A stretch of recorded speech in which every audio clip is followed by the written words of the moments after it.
প্রথমবারের মতো চট্টগ্রাম বন্দরে ভিড়তে যাচ্ছে ১০ মিটার ড্রাফটের এবং ২০০ মিটার দৈর্ঘ্যের বড় জাহাজ। আগামী রোববার শুরু হচ্ছে পরীক্ষামূলক নোঙর। এজন্য কর্ণফুলী নদীর মোহনার গভীরতা বৃদ্ধি, পাইলটদের প্রশিক্ষণ সহ সব প্রস্তুতি সম্পন্ন করেছে বন্দর কর্তৃপক্ষ। যেটিতে বড় জাহাজ ভিড়লে আমদানি ব্যয় এবং জাহাজ জট কমবে বলছেন ব্যবসায়ীরা। এতদিন চট্টগ্রাম বন্দরে বড় জাহাজ প্রবেশে প্রধান বাধা ছিল কর্ণফুলী নদীর প্রবেশমুখ অর্থাৎ সাগর ও নদীর সংযোগস্থলের কম গভীরতা।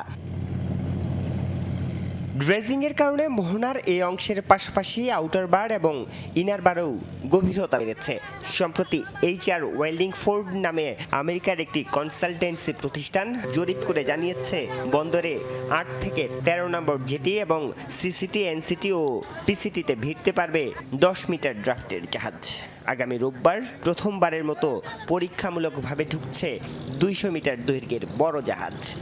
জাহাজ হ্যান্ডলিং মালিক পক্ষ তাদেরকেও বলেছি যে আমরা ready to handle 200 metre long and 10 metre draft ship. তারা যদি সাধারণ পণ্যবাহী জাহাজ আনতে চাই তাও। আবার MLAদেরকে বলেছি। আগে কর্ণফুলী নদীর গুপ্তবাগ অংশও ছিল বড় সীমাবদ্ধতা।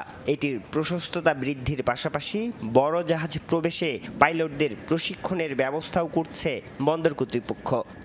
কেয়ারফুলি এটা যদি নর্মাল একটা জাহাজ হয় তাহলে আমরা সাধারণ পাইলট দেবো।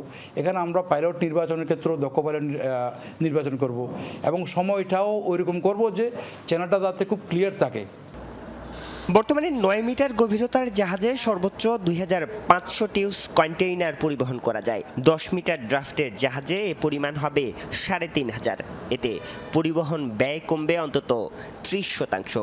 বাড়বে কন্টেইনার হ্যান্ডলিং। ইউনিট কস্ট আমরা যেটা বলতেছি ফ্রেট লেভেলটাও কিন্তু আবার কমে যাবে। তো এটার একটা সুবিধা হবে যে সংখ্যা যদি কম হয় তাহলে আউটার অ্যানকারেজে যদি কখনো জাহাজের ডিলে থাকে ওই ডিলেটা কিন্তু কম হবে। বড় আকারের জাহাজ প্রবেশের ক্ষেত্রে বাড়তি সুবিধা প্রদান করবে বন্দর কর্তৃপক্ষ। আর এই সিদ্ধান্তকে ইতিবাচক বলছে শিপিং এজেন্টরাও। আমাদের যারা আমদানিকারক রপ্তানিকারক আছেন তারা কিন্তু আর্থিকভাবে লাভবান হবেন। তাদের যে এবং সবচেয়ে বড় কথা একই সাথে আমাদের পণ্যগুলো যে ট্রান্সশিপমেন্ট পয়েন্টে অনেক সময় জট লাগে সেই জটেরও সম্ভাবনা থেকে কিন্তু আমরা বেরিয়ে আসতে পারবো। একসময় চট্টগ্রাম বন্দরে আসতো শুধু ৭ মিটার ড্রাফটের জাহাজ। ২০১৪ সাল থেকে ঢুকছে ৯ মিটার ড্রাফট এবং ১৯০ মিটার দৈর্ঘ্যের বড় জাহাজ। আরিফুর রহমান সবুজ, যমুনা নিউজ, চট্টগ্রাম। সিলন ফ্যামিলি ব্লেন্ডের কড়া লিকার আর সতেজ স্বাদের পারফেক্ট ব্লেন্ডে স্বপ্নেরা মিলুক টানা।